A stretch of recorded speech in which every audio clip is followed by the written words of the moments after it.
97.9 The Box is the Madd Hatta Morning Show. Anderson Paak in the building. Yes, Lord. Good morning, and welcome to the show. Thank you so much for being here. Thank you. Let me start here before we even get into the deep stuff. I saw a performance of yours one time, and I always think that somebody that is this talented has to be crazy. You do everything. This is me not BSing you. You do everything great. I saw you play drums. I saw you sing.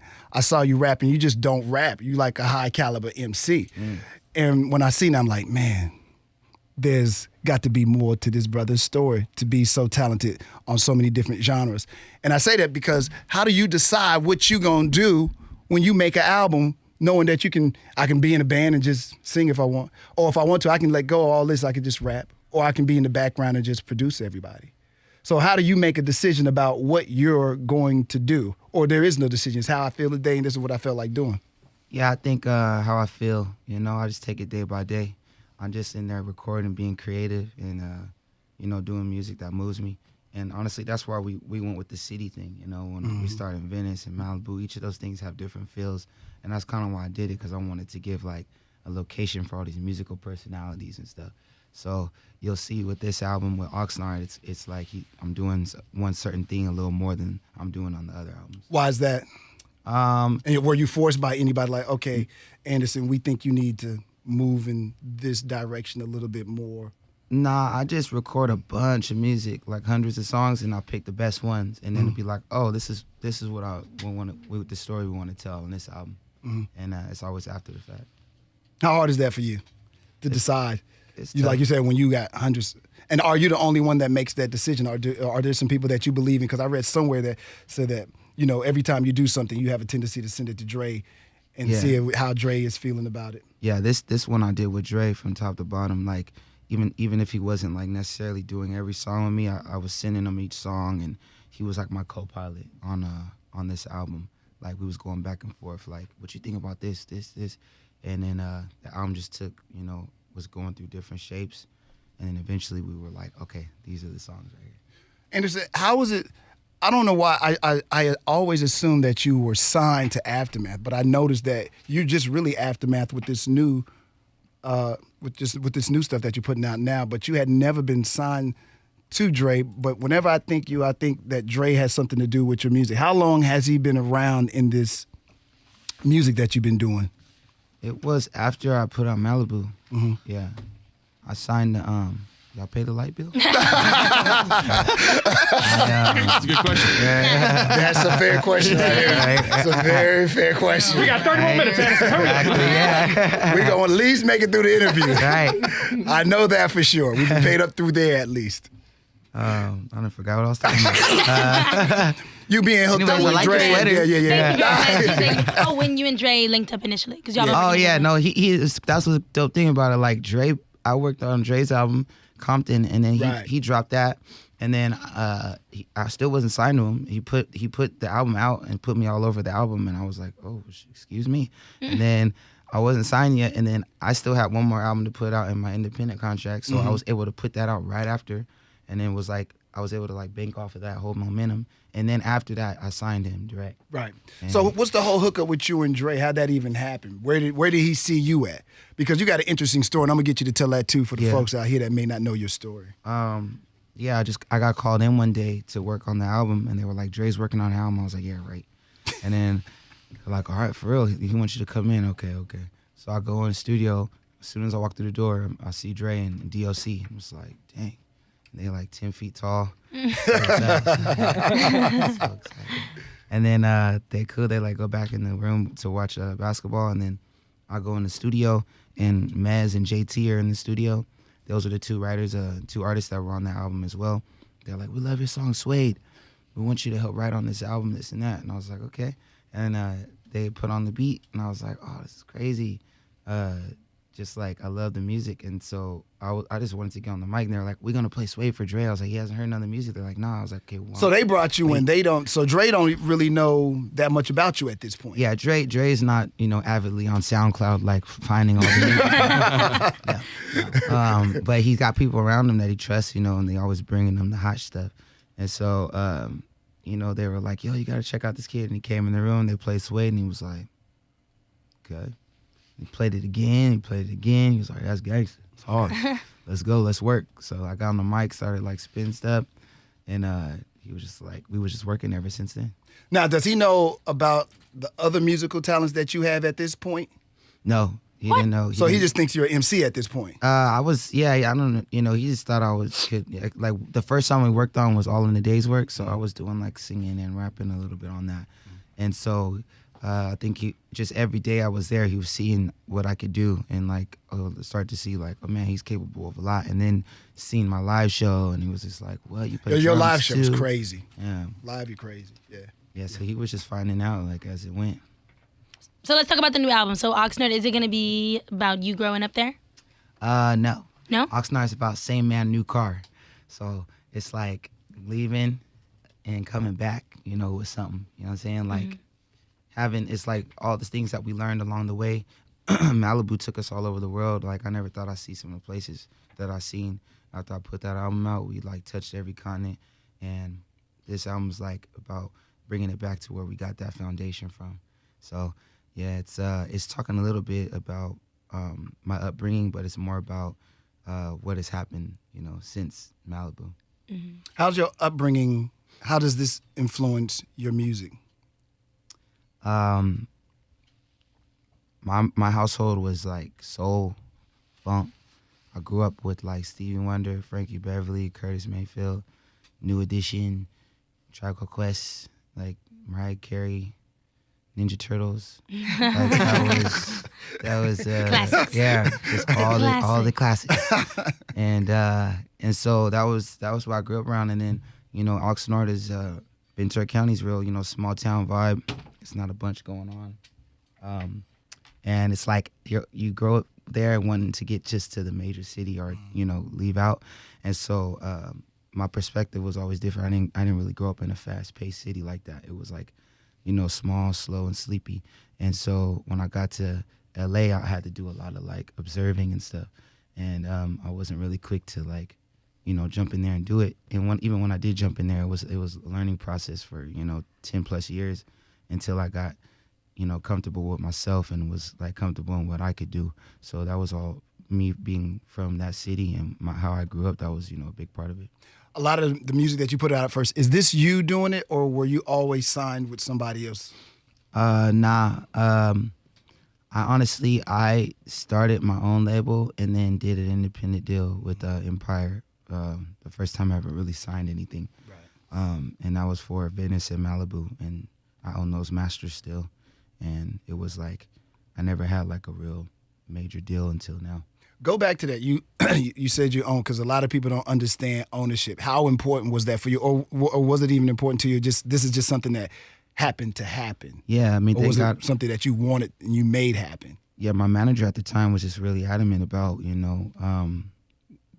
making sure that whatever deal we got into, it wasn't like a deal, it was like a partnership, and that everything you do, you're gonna have to pay for it. So having this big, crazy multi-million-dollar deal is cool, but you're going to have to recoup that. And so if that's not what we're ready for, then we don't need to do that. And there's definitely a lot of different avenues that we can get into where we could still own our masters and have creative control, which is really what I realized that I really wanted, because I was able to put the music that I wanted out and really control my own artistry. And also with publishing too, holding on to the publishing. There's a lot of times that I didn't even understand the whole concept, but early on, people were trying to get me from my publishing early, before I even like had anything in the pipeline. And now it's like all these different things that we have, like licensing, and I never really had a radio hit, but I've been on every product placement and video game and all that stuff. And that's all me. That's or whoever writes the song, which is a lot of times me. So if I would have signed some publishing deal or I gave up my masters early, none of those checks would have been coming in. Glad you said that. We were having a whole lesson she's on smiling, this yesterday. She's smiling. I was like, I know. She's these smiling. words. She's smiling because we were educating her on as soon as you said the word recoup, she smiled because she knows what recoup means, and a lot of people don't understand that, particularly artists, and they don't understand, which is beautiful when you meet an artist that understands what his publishing and why it's important to keep it, and what recouping is all about. and remembering that the record label is nothing but a bank loaning you money for your dream, and they're going to be paid back first. Recoup. Can we talk about the name for a second, too? Absolutely. So why'd you decide to put the period after Anderson? It was for detail, when I was going by Breezy Lovejoy. Yeah, why'd you stop going by Breezy Lovejoy? It was corny. You grew out of it. Yeah. I remember my mentor was like, "Are you really going to introduce yourself to Dr. Dre as Breezy Lovejoy?" This is like years before I met Dre. And I was like, "What? That's you got a point." And so like I was still Breezy. Like a lot of my friends, my bandmates, people that know me for years, they still call me Breezy. But I went through this whole process when I was about to have my son, and things were changing for me. And I wasn't selling weed no more, and I was just committed to just being my own artist. Legally. Yeah. Legally. At the marijuana farm. Oh, look, she's looking in the back. I'm so happy he said that part legally. Yeah. I got you. Yeah, I was just like, I'm just going to do me. I'm going to focus on me and put everything into it. And I didn't understand that. I just thought, I'm talented. It should all happen for me. I play drums. I can sing, rap.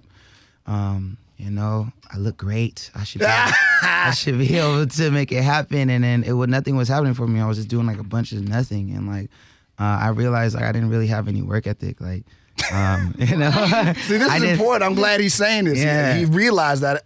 So what'd you do different to get the? I just locked myself in a room. At the time, I was working with this dude. His name was Brian Lee, and he was like, "Yo, I'm gonna help you out, bro." Like, I really didn't know what I was gonna do because I had a family to support, and I was like about to just get a job again because I wasn't making enough money to support the fam, and it wasn't working out. And so he was like, "Cool, I'm gonna just don't worry about that. I got an apartment, 2-bedroom. I'm gonna turn the other bedroom into a studio. We got like a little laptop, a couple of speakers, and a MIDI board, and you just gonna make music, just you. Don't worry about like hooking up with no producers or nothing. You have the ability to do everything yourself. Study how you can be you in a room and just wake up early and make music. That's it, every day." And then that was it. And so I just got up every day and got in there and made music. I had like a little vision board. It's like all the people that I liked and like what I, future people that, maybe I wanted to be like or had things in common with. And I was listening to music, and I make music every day. I make like 2 or 3 songs a day, go home to the family, eat dinner, play with my son, and do the same thing every day.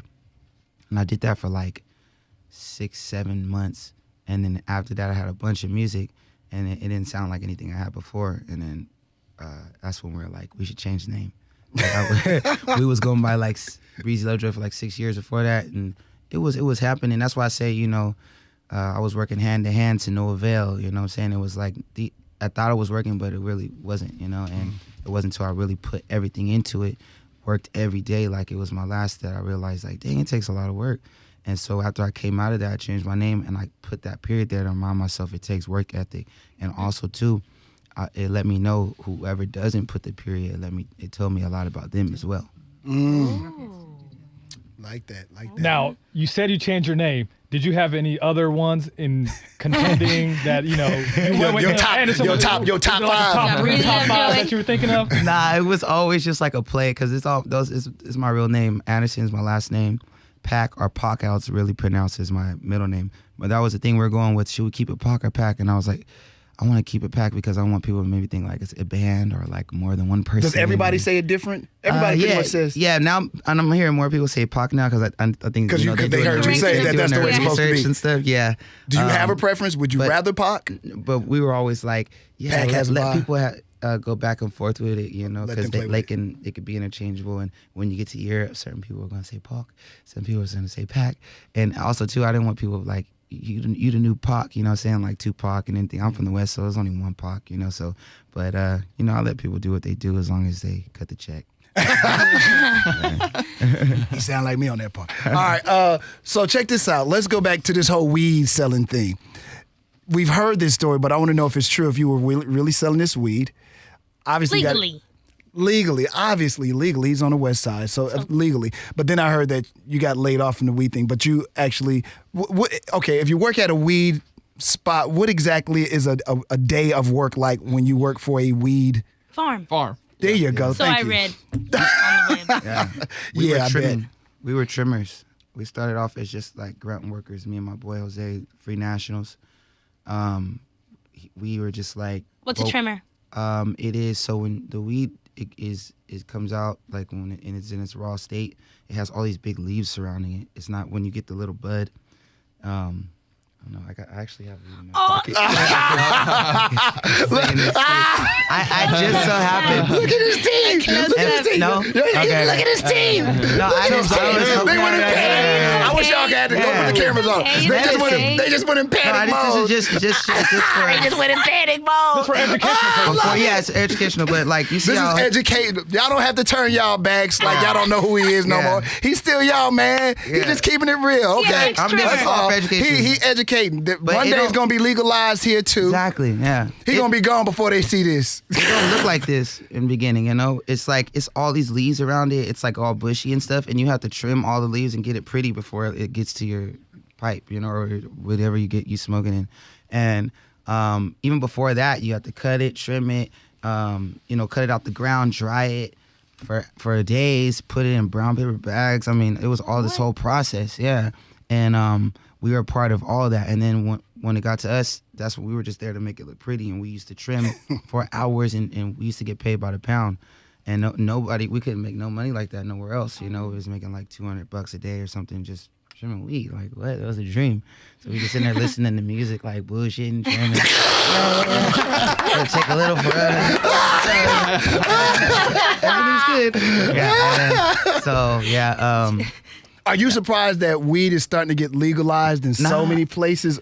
I'm not surprised, man. It's just like everything's the same. Once they figure out how to like get a hold of the money first and like organize all that first, then they're gonna do it. It's just like how this music game is. It's like, the DSPs make a lot of money on music, and a lot of people didn't get paid from that, and they knew that they had Explain DSPs. the Spotify's and Apple Musics and all that, how y'all get music. It was chaotic, right? Like before, they didn't really know how to operate, because it's like everybody's getting music, downloading music. Now it's like rare that people actually like are downloading it straight. Now people they know like, okay, we're gonna stream, pick a streaming service.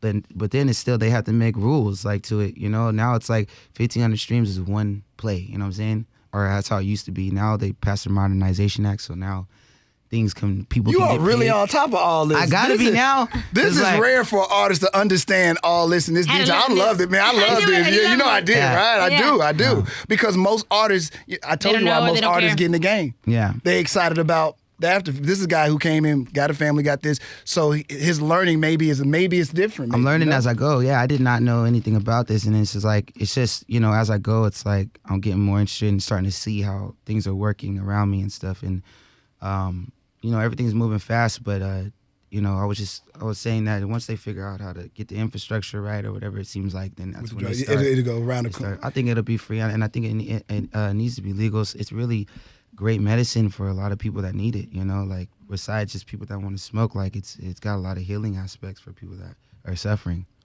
I just hope that it's equal for those who get to sell it, that it is definitely those that have been the ones that have been pointed at as the bad guys over the years. I just hope that I see people of color have the opportunity to sell it, just like some of these corporations, because corporations are coming in and making, and you know why they like it too? Cash. That's right. It is a cash business. Yeah. I don't believe I'm here talking about weed, but anyway, it is a Me cash either. business, and it's big money. I don't smoke it. I just keep it on for fragrance. That's really my thing. But. Do you educate, when you talk music, do you educate your other friends on all the stuff that you know? Because you are privy to information that most artists, I have to be honest and say, they don't understand recoup. They don't know what it is. They signed that contract, but didn't really read it. Yeah. I mean, definitely. That's the people around me have put me on, to these different things. Everybody I'm around are people that are entrepreneurs and like some of the best business people, and that they pave their way doing their own thing. Dre being one of the main dudes. So he always puts me on the game. So I'm always trying to pass it down to different artists, that I'm around. And it's just, you can't lose from that when you passing that kind of info around. Everybody should be aware of that stuff. Best advice you gotten so far from anybody, Dre, anybody, somebody we may know that's giving you like that right there was, I'm glad that person told me that. I mean, Dre just told me, don't do anything you don't want to do that's not in your heart, and that you got to, of course, know your worth and just be aware that everything is affecting your legacy, and just everything counts. See it before it happens, man. Don't be like reacting to stuff after it happens. Like that's the worst thing. Like, just try to see it before it happens, because you can't afford to take no L's out here. And if you're smart and you see it before it happens, then you can be real strategic, and you don't have to be looking crazy out here. I'm just too, because I have little kids. When did you first get into like playing music, and what was your first instrument that you picked up, and just the evolution of your songwriting? Yeah, I mean, I was into, like, early on as a kid, I was into like dancing, beatboxing, man, like graffiti and stuff, like and then once I got to the drums when I was like 12, and then that was when I was all about like working on a craft, my instrument. But before that, man, I was just like a little hip hop baby. Like, I mean, after that and before, I was just like, everything I wanted to do was just learn how to, learn every lyric from a song, and watch BT and MTV and learn the dances. And then I got on the drums, and then it was all about learning drums, and I got into playing in the church, and that was it. That was like my whole foundation. Can you read? I can read a little bit of basic charts, drum charts, but not really. You dope on them drums, kid. Thanks, man. No, for real. That's all I'm saying. I've never seen somebody do everything really, really, really great. And you see artists like that, like, he got to be crazy. That's all. So when you write, When you write, I am. Though. Y'all seen the mob me today. Right. So the process when you write, which instrument do you go to first when you write, or is it just kind of a mismatch of everything? Because Oh, good question. Mitch Max, yeah. I'm gonna get some sort of structure and thing soon, but honestly, I just take it day by day. Like, if I'm getting a beat from a producer and I love the beat, I'll start writing, in my notes. Sometimes if I'm in the studio and there's drums, and I'll get on the drums, lay a groove, loop it up. Then I'll get my boy, I'll get my band, Free Nationals, to come in, and they'll start laying stuff on top of it, and then I could direct them like, okay, maybe try this, or actually, hold on, let's try to do something like in this, like a bass line like this or something like that. Or I'll work with another producer that'll come in, and I work with a couple of producers that really can play everything. I love working with them. It's like they're real capable, so we can go back and forth. And I like utilizing, musicians and writers in a room. If there's like a bass player, a songwriter, a keyboard player, and then someone that just rolls weed, I can like utilize everything. Go. Yeah, that's like my favorite thing. What do you call your music then? Because you do so much different stuff. If you had to, and I know every artist hates labels, but if you had to label you, range, dynamic, that's what I'll say. would it have a name? Does your music have a name? Do you call it something? Your style? Sexy. Sexy. Wet. Slip and slide. Yeah, man. It's just like feel good music, man. Like good energy, light, love. Just music to build you up. Some people make music to build. Some people make music to destroy. I'm on the right side of the chair, So that's it, And I could take form to whatever, when I'm in that it's just like water, I could spill anywhere. And when I'm in the mold, and I could take shape, and then when I spill out, I could just spill out to anything. So that's all it is. I just have fun. And with this album Oxnard, it's like really embracing that, like having fun, like with the single with Kendrick, with the two-step, with the roller skate, you know what I'm saying? With the West Coast roller skate music, we really taking it there all the way. And it's never, we're never trying to do something, regurgitate something that's been done before, or retro, or anything like that, or even trying to do something future. We're just making music that's timeless. That's really where we want to get at. So maybe that's the word, timeless. Is your relationship with Kendrick long-standing too? Because it seems like there's a very easy flow there. Yeah, I met Kendrick like around the time I put out Compton, or when they put out Compton, and that's when I first met him, and he hit me up and was just like, it was a text. I didn't know that it didn't have the number, and it was a text like, "Yo, it's a trip. Life's a trip. I found you. I knew about you when you was Breezy Lovejoy. I seen a video where you were like in the liquor store, blah blah, and that really inspired me. And then I didn't know you changed your name, and then I hear you on this, and I recognize that voice, and it's just crazy how things happen. And then it said Kendrick at the bottom. I was like, what the fuck? Yeah. I was like, yo, what's up, man? This and that. And then we started talking. I met him at the studio a little after that. That was right before I put out Malibu. I played him all of Malibu, and he was like, yo, this is it, man. You got it. Like, this is gonna be crazy. I can't wait till this is out. I put it out, and we're always chopping it up after that. And another real friend in the industry. You know, he has little to no time. You know, he's always working, workaholic.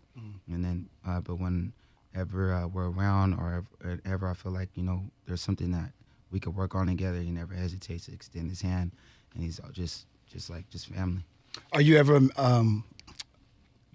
in some unbelievable state when you find out all these artists like Kendrick, they know who you are? Like, man, Kendrick knew who I was. Are you ever surprised? Do you still get that little feeling in your gut, like, wow?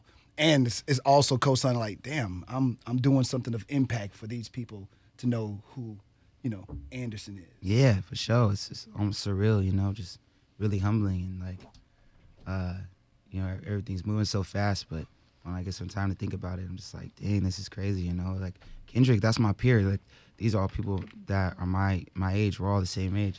So to see them dominating the industry now, it's a trip, because these are the folks that are the main, you know, people over. This is people that they call kings of the industry. You know, him, Cole, Bruno. Yeah. These are all people my age. You know what I'm saying? So. Oh yeah, what was it like working with J.Cole? Y'all have a song on the new album? Yeah, Cole's amazing. You know And he what I'm saying? produced it?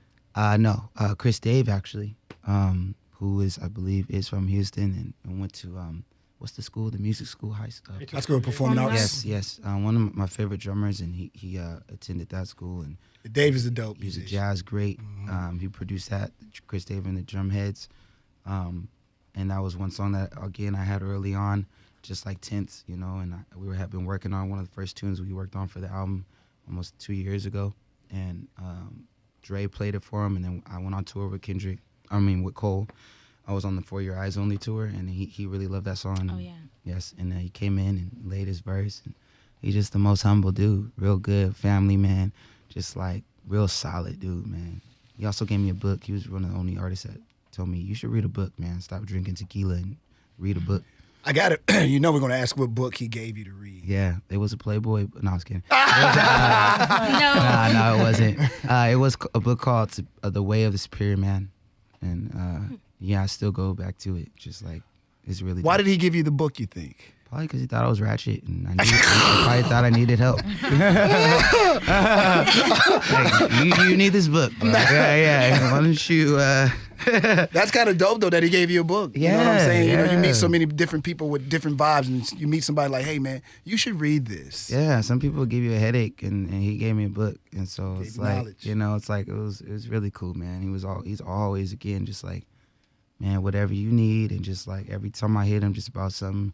If it's about music, if it's not about music, he's right away, and just super humble, you know. Dude worth $30 million, but look like he'll ask you for $5. Let me hold something. You know? It's just True. like, yeah. Very, very, very So true. what's it like for you also as an artist and as a father? 'Cause I saw your son was in the Bubbling video, right? Yeah. Yeah, so what's that like for him? It's amazing, you know. He like, teach me more things than I teach him. You know, he's like just like super, just you know, he got it. You know, like something about him. And I always tell him, I'm gonna hurry up and get out the way so you could do your thing, man. And all this stuff is for you. You know, trying to open up this lane for you. And I just love it. You know, I don't get a lot of time with him as much time as I want. So that's why it's like I bring him in these situations, you know, like with my videos, or like I'm eventually have to take him on tour, and you know, he's gonna keep me out of trouble. And So you want him to do music though? I just want him to do whatever he wants, you know, whatever makes him happy, you know. Like I see that's like things that spark his interest, and I just try to like put, you know, support, Let him go. let that, you know, shine. And that's what my parents did. Like when I wanted to play drums, or when I wanted to, you know, wear cross colors and whatever I wanted to do, they were like, yeah, we support you. And like, you know, when I wanted MVC, yeah, when I wanted turntables, yeah, they supported that. You know, I was able to have an outlet, and that's the same thing I do with him. You know, like just like my mom, I'm working all the time. So whenever I'm there, I just trying to make the most out of the time I have. What is that relationship like now that she gets the chance to see, a baby boy doing what he's doing? My mom? Yeah. Yeah, she loves it. She's just like my biggest cheerleader, my biggest fan. She did 7.5 years in prison, like my senior year.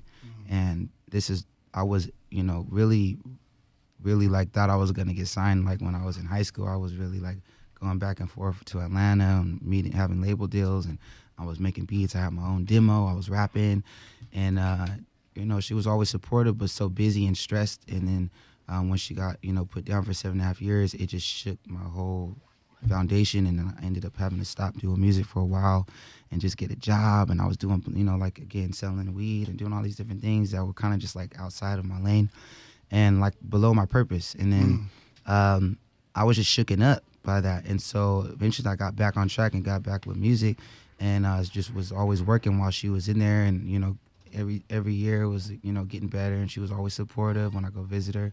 Just keep on doing it, and just keep on doing it, even when it wasn't looking good. And right. Maybe you should get a job, baby. I don't know, but she was always supportive. And then when she got out, I was finally like, I wasn't where I'm at now, but I was at least doing it full time. And she just couldn't be more prouder. And then every year got better and better. And then now she's just like, when I see her, she's just always just lights up, and she's always texting me, send me that thing you did with Trey, and send me this thing, and can you transfer my songs over to the iPod and stuff? And, she's just like, I love her to death.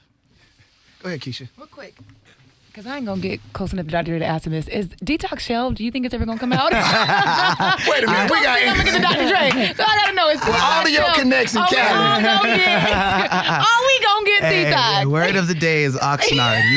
I can tell you, Oxnard would be out November 16th. You do have a carnival, right? You have a carnival to go along with the album, right? Yes, in a couple days? Yes, we just announced the carnival. We're doing it in my hometown. My hometown's going through a lot of different stuff right now with the fires and the even shootings. the shootings Yeah. and stuff. So, we was planning this beforehand, but we were just getting it together. And so we're putting something together really special it's all free. And we made sure that people in Oxnard and in the county could register first, and before we made it open to the public and stuff. So we're doing the carnival, the listening party, signing, a bunch of stuff.